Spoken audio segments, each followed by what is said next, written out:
Salam jemaat terkasih, salam jumpa lagi dalam program Light of Revival, renungan firman Tuhan yang akan menuntun kita di sepanjang hari ini. Mari kita sama-sama membaca firman Tuhan di dalam Efesus pasal 2 ayatnya yang ke-14. Karena dialah damai sejahtera kita yang telah mempersatukan kedua pihak dan yang telah merubuhkan tembok pemisah, yaitu perseteruan. Di dalam Kristus tembok pemisah telah dirubuhkan. Jemaat yang terkasih, dalam teks yang kita baca hari ini, Paulus sedang membahas sebuah persoalan yang rumit dan sensitif, yaitu perbedaan etnis antara bangsa Yahudi dan juga bangsa non-Yahudi. Masing-masing ada di pihak yang merasa diri lebih baik daripada pihak yang lain. Orang Yahudi memandang orang di luar Yahudi sebagai orang-orang fasik yang diciptakan untuk perapian di neraka. Sebaliknya, orang non-Yahudi melihat bahwa orang Yahudi sebagai kaum yang primitif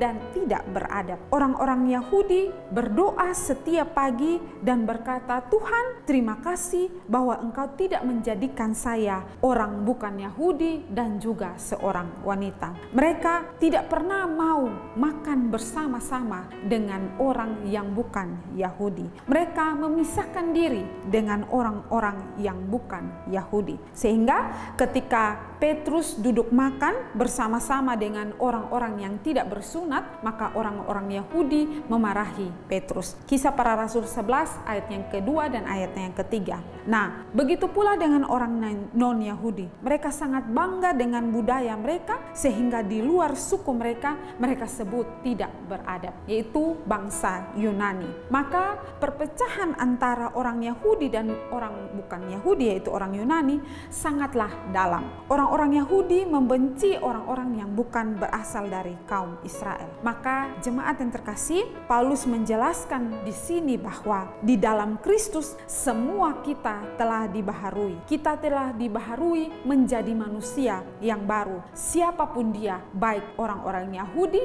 maupun orang-orang bukan Yahudi. Mereka adalah sesama anggota tubuh yang memiliki kedudukan yang sama di hadapan Allah. Paulus ingin agar orang-orang Efesus tahu bahwa pemulihan hubungan mereka dengan Allah tentu juga memerlukan pemulihan hubungan satu dengan yang lain, yaitu pemulihan orang Yahudi dan orang bukan Yahudi.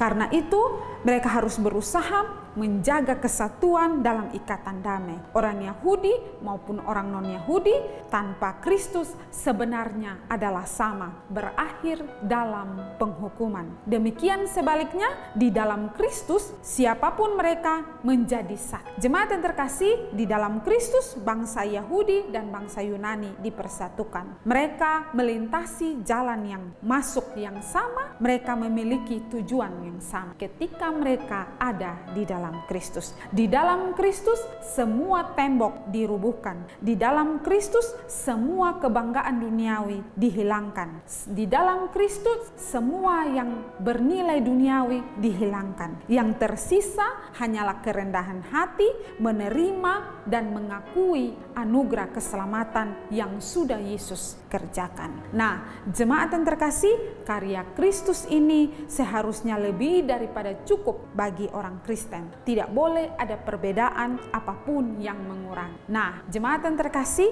maukah kita menanggalkan semua kebanggaan etnis, suku yang ada, dan maukah kita menjadikan karya Kristus sebagai pengikat yang kuat dalam komunitas kita? Dalam komunitas kita, Kristuslah yang harus dibanggakan. Kristuslah yang menjadi tiang pengokoh kehidupan komunitas kita. Janganlah kita membanggakan komunitas kita, kita membanggakan etnis kita dan melupakan saudara-saudara kita yang lain. Ketika kita sudah di dalam Kristus, kita adalah satu, kita saudara. Kiranya renungan hari ini boleh menolong dan memberkati kita. Mari kita berdoa. Tuhan Yesus, terima kasih untuk renungan hari ini. Biarlah kami boleh sadar bahwa kami ketika ada dalam Kristus tidak ada lagi tembok yang menghalangi kami, tetapi kami boleh sadar bahwa kami satu di dalam Kristus.